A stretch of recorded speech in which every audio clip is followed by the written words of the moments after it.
খাবার খাওয়ার সময় কি এক হাঁটু খাড়া করে খাওয়া উচিত? জীবন সঙ্গিনীর জন্য কিভাবে দোয়া করা উচিত? আমি বাসায় নামাজ আদায় করার সময় আমার 2.5 বছর বয়সী এক মেয়ে সাথে নামাজে অংশ নেয়, কিন্তু সে মাঝে মধ্যে আমার সামনে দিয়ে হাঁটাহাঁটি করে। এতে কি নামাজের কোনো ক্ষতি হবে? মাঝে মধ্যে ইবাদত করার পর মনে হয় রিয়া করে ফেললাম, যদিও রিয়া করা বা এই জাতীয় নিয়ত আমি করিনি। এটা কি শুধুই ওয়াসওয়াসা? জুমার দিনে বাংলা বয়ানের সময় কি দুখুল মসজিদ নামাজ পড়া যাবে নাকি? লন্ড্রির কাজ করি, মাঝে মধ্যে কাপড়ের ভিতরে টাকা পাওয়া যায়, এই টাকা কি আমি খরচ করতে পারবো? শাহানুর রহমান শিহাব আপনি লিখেছেন, মাঝে মধ্যে ইবাদত করার পর মনে হয় রিয়া করে ফেললাম, যদিও রিয়া করা বা এই জাতীয় নিয়ত আমি করিনি। এটা কি শুধুই ওয়াসওয়াসা? এটা কোনো কোনো ক্ষেত্রে শুধুই ওয়াসওয়াসা। বিশেষ করে এ ধরনের কথা আপনার মাথায় মোটেই আসেনি, অথচ এই বিষয়ে আপনাকে পেরেশান করছে, অস্থির করছে। যদি এরকম হয় তাহলে সেটা শয়তানের ওয়াসওয়াসা, এবং শয়তান আপনাকে পেরেশান করে আপনার ইবাদতের মনোযোগকে নষ্ট করতে চায়, অন্যদিকে আপনার ইবাদতের মনোযোগটাকে ডাইভার্ট করতে চায়। সেজন্য আপনি এগুলোকে কোনো অবস্থাতে পাত্তা দিবেন না, বিশেষ করে যখন এরকম পরিস্থিতি থাকবে, অর্থাৎ আপনার ইবাদতের মধ্যে আপনার কাউকে দেখানোর কোনো ইচ্ছাই আপনার নাই, আপনার মনেও সেরকম কিছু ছিল না, অথচ আপনার কে কেউ যেন বলছে যে তুমি এর জন্য করছো। ওয়াসওয়াসা, এরকম ওয়াসওয়াসাকে পাত্তা দেওয়ার কোনো কাজ দরকার নেই। আপনি আপনার নিজের মতো করে ইবাদতগুলো করে যাবেন এবং আল্লাহ তাআলার উপর ভরসা করবে, আল্লাহ তাআলা আপনার ইবাদত কবুল করবেন ইনশাআল্লাহ তাআলা।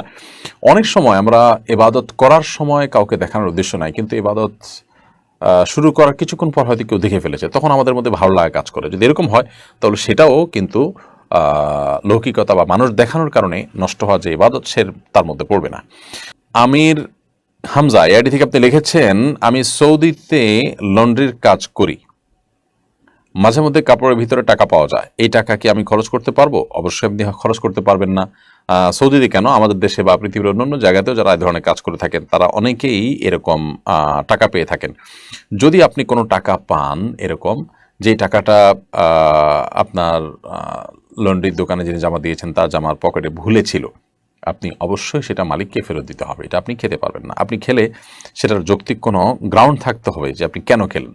যদি আপনাকে সে দিয়ে দিত সেটা একটা বিষয়, অথবা অন্য কোনো যৌক্তিক কারণ থাকতো। যেহেতু এরকম কোনো কিছু নাই, বিধায় আপনার জন্য সেই টাকা খাওয়া কোনো অবস্থায় জায়েজ হবে না, রেখে দিতে হবে। মালিক আসলে তাকে বলতে হবে। মালিক যদি আপনাকে স্বেচ্ছায় স্বাচ্ছন্দ্যে বলেন যে ঠিক আছে তুমি আমাকে জিনিসটা ফেরত দিয়েছো, আমি খুশি হয়ে আমি নিজে নিলাম না, গ্রহণ করলাম না, তোমাকে দিয়ে দিলাম, তাহলে সেক্ষেত্রে এটা আপনার জন্য খাওয়া জায়েজ হতে পারে। মমতাজ মেহেক আপনি এআইডি থেকে লিখেছেন, জীবন সঙ্গিনীর জন্য কিভাবে দোয়া করা উচিত? স্পেসিফিক কাউকে পাওয়ার জন্য দোয়া করা যাবে কিনা? দেখুন, যদি স্পেসিফিক কাউকে জীবনসঙ্গী হিসাবে পাওয়ার জন্য আল্লাহ তাআলার কাছে আপনি দোয়া করতে চান, তাহলে এভাবে দোয়া করতে পারেন, আল্লাহ অমুককে আমি জীবনসঙ্গী হিসাবে পেলে যদি আমার জন্য সার্বিকভাবে কল্যাণকর হয় তাহলে আপনি সেটি সহজ করে দিন। আর যদি সেটা আমার জন্য সার্বিকভাবে কল্যাণকর না হয় তাহলে আপনি তাকে আমার মন থেকে দূর করে দিন, অথবা এই সম্পর্কটা যেন না হয়। অর্থাৎ কল্যাণকর হলে যেন আমি এটি পাই, আর কল্যাণকর না হলে যেন আমি না পাই। আল্লাহ, এভাবে দোয়া করা উচিত। কারণ কল্যাণ ও কল্যাণের মালিক তো আল্লাহ তাআলা, এবং একমাত্র আল্লাহই জানে যে কোথায় কল্যাণ আছে না আছে। আমরা নিজেরা নিজেদের কল্যাণ নির্দিষ্ট করে যে বলি আল্লাহ এখানে কল্যাণ আছে, আপনি এখানে আমাকে দেন বা এই জিনিসটা আমাকে দেন, তাহলে সেটা ভুল হবে এবং আল্লাহর উপরে এক ধরনের আপনার কর্তৃত্ব করা আর শামিল হবে। আমরা অনেকেই নিজের জন্য অনেক কিছুকে কল্যাণকর মনে করি, পরে সেটা ক্ষতিকর প্রমাণিত হয়। এই জন্য স্পেসিফিক কাউকে না চেয়ে আল্লাহর কাছে নেক স্বামী, নেক স্ত্রী, স্বামী মানে নারী পুরুষ একে অন্যের জন্য চাইবে। আর যদি নির্দিষ্ট কাউকে চাইতে হয় তাহলে এইভাবে চাইবে যে আল্লাহ যদি কল্যাণ হয় আপনি করে দেন, আর না হলে আমার মন থেকে দূর সরিয়ে দিন এবং এটিকে আমাদের জন্য না করুন। সূরা ফুরকানের ৭৪ নম্বর আয়াতটি সাধারণভাবে আপনি অর্থ বুঝে আল্লাহ তাআলার কাছে নিবেদন করতে পারেন। রব্বানা হাব লানা মিন আজওয়াজিনা ওয়া যুররিয়াতিনা কুররাতা আয়ুন ওয়াজআলনা লিল মুত্তাকিনা ইমামা। সাজিদ মাহমুদ রবিন এআইডি থেকে আপনি লিখেছেন, জুমার দিনে বাংলা বয়ানের সময় কি দুখুল মসজিদ নামাজ পড়া যাবে নাকি নামাজ পড়া না পড়ে বয়ান শুনতে থাকবো? অবশ্যই নামাজ পড়বেন, নামাজ পড়ে তারপর বসবেন। কারণ জুমার আগে ইমাম সাহেব অনেক আগে থেকে মসজিদে চলে আসা মানুষদের নসিহার যে সেশনে থাকেন সেটি তো খুতবা না, বিধায় যেহেতু খুতবা না, অতএব আপনি মসজিদে ঢুকেছেন, ঢোকার পর 2 রাকাত সালাত আদায় করবেন। অনেক ইমামদের মতো তো খুতবা চলাকালীনও নামাজ পড়ার কথা তারা বলেছেন। সেখানে আপনি বাংলা যে নসিহা সেশন বা বক্তব্য চলে, তখন দখল মসজিদ না পড়ে বসার কোনো সুযোগ নেই। মসজিদে যখন বসবো, দখল মসজিদ পড়ে তারপর আমরা বসবো। নবী সাল্লাল্লাহু আলাইহি ওয়াসাল্লাম খুব গুরুত্ব আরোপ করেছেন। এক ব্যক্তি জুমার দিনে এসে বসে গেছেন, নবী সাল্লাল্লাহু আলাইহি ওয়াসাল্লাম তাকে তুলে আবার সালাত পড়ে তারপর বসার নির্দেশ করেছেন। ইয়াসিন আরাফাত লিখেছেন, খাবার খাওয়ার সময় কি এক হাঁটু খাড়া করে খাওয়া উচিত? না, এক হাঁটু খাড়া করে আরেক হাঁটু বিছিয়ে খেতে হবে এরকম কোনো কথা কোরআন হাদিসে কোথাও বলা হয়নি। তবে বিনয় যেন প্রকাশ পায় খাবার খাওয়ার মধ্যে, সেই জিনিসটা আমাদের খেয়াল রাখা উচিত, যাতে অহংকারী বা আপনার দেখতে দাম্ভিক এরকম কিছু মনে না হয়। আজকাল দেখা যায় যে আমরা অনেকে আল্লাহ নেয়ামত খাচ্ছি, যে সেটা আমাদের আচরণে প্রকাশ হয় না, সেরকম কিছু না হয়, খেয়াল করা দরকার।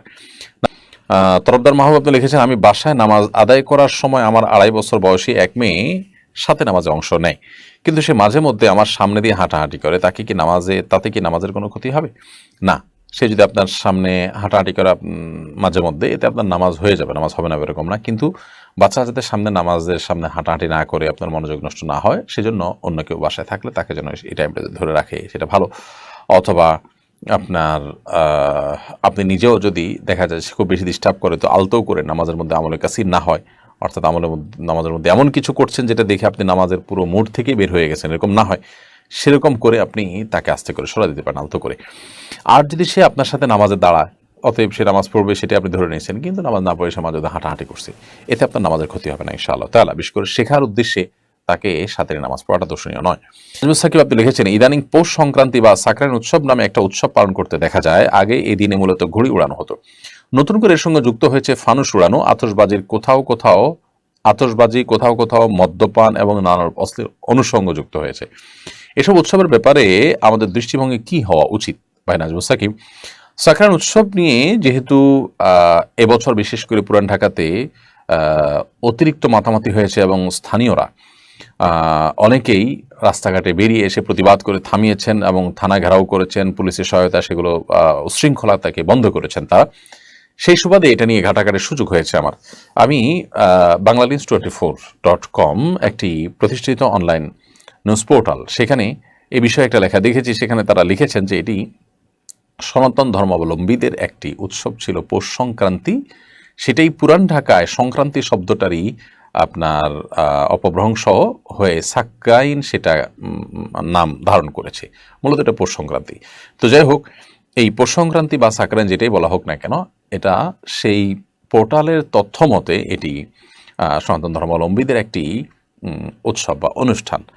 তাহলে যদি এই হয়ে থাকে, তাহলে সেক্ষেত্রে এর সাথে একজন মুসলিম কোন অবস্থাতে গা ভাসাতে পারেন না। কোন ধর্মের মানুষের ধর্মীয় উৎসব যদি হয়ে থাকে বা কোন ধর্মের মানুষের কালচার যদি হয়ে থাকে, কোনো ধর্মের বিশেষ ধর্মের মানুষের কালচার হলে সেটি মুসলমানের গায়ে মাখাবার কোনো সুযোগ নেই। নবী সাল্লাল্লাহু আলাইহি ওয়াসাল্লাম বলেছেন, মান তাশাব্বাহা বিকওমিন ফাহুয়া মিনহুম, যে ব্যক্তি কোনো জাতির সাদৃশ্য গ্রহণ করবে, তাদের মতো হবে, জাস্ট তাদের অনুরূপ করলো, সে তাদের অন্তর্ভুক্ত হবে। এজন্য এটি করার সুযোগ নেই।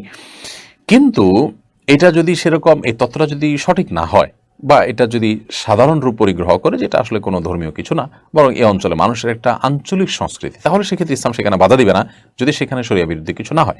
যেমন ঘুড়ি উড়ানোর কথা বলা হচ্ছে, ঘুড়ি উড়ানোতে কোনো অসুবিধার কিছু নেই। একদিন আনন্দ করে শীতের শেষে বা শীত আসছে, পৌষ মাস শেষ হলো, আপনার এ উপলক্ষে আপনার একটা উৎসব করা হলো, উৎসব কি ঘুড়ি উৎসব করা হলো, এটাতে মন্দের কিছু নেই।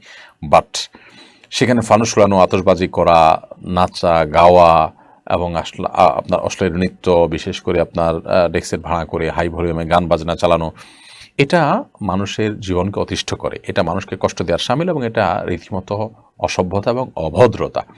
বিধায় এটা কখনো গ্রহণযোগ্য হতে পারে না। আমরা ধর্মের নামে, রাজনীতির নামে, বিনোদনের নামে, বিভিন্ন নামে শব্দ সন্ত্রাস করে থাকি এবং সেটাকে কোনো দোষী বিষয় মনে করি না। এটা খুব লজ্জাজনক একটি অধ্যায় সমাজের, এটার বিরুদ্ধে আমাদের প্রত্যেকটা মানুষের কথা বলা উচিত। সেই সাথে যেই উৎসবে সাথে পশ্চিমা সংস্কৃতিকে গুলিয়ে ফেলা হচ্ছে, সে উৎসব তো এই অঞ্চলে উৎসব হতে পারে না, সেটা আমাদের উৎসব হতে পারে না। বিধায় এগুলোর বিরুদ্ধে আমাদের কথা বলা দরকার এবং আলোচনা উঠানো দরকার, যে আমরা দিন দিন আমাদের নিজস্বতা যদি হারিয়ে ফেলি, স্বকীয়তা হারিয়ে ফেলি, তাহলে সেক্ষেত্রে এটা আমাদের নিজেদেরই অকল্যাণ বয়ে আনবে। কোনো জাতি অন্যদের মধ্যে হারিয়ে যায় তাদের সংস্কৃতিকে ধারণ করার মধ্য দিয়ে। অতএব এখানে নাচা গাওয়া, আতশবাজি, ফানুস উড়ানো, অন্যান্য যে বিষয়গুলো যুক্ত হয়েছে, এগুলো অন্য জাতির কালচার আমাদের মধ্যে ঢুকে একাকার হয়ে যাচ্ছে, যেটা আমাদের সত্তাকে বিলীন করে দিতে পারে, আমাদের স্বকীয়তা নষ্ট করতে পারে। বিধায় এগুলোর বিরুদ্ধে আমাদের কথা বলা উচিত। আর সবচেয়ে বড় কথা হলো যে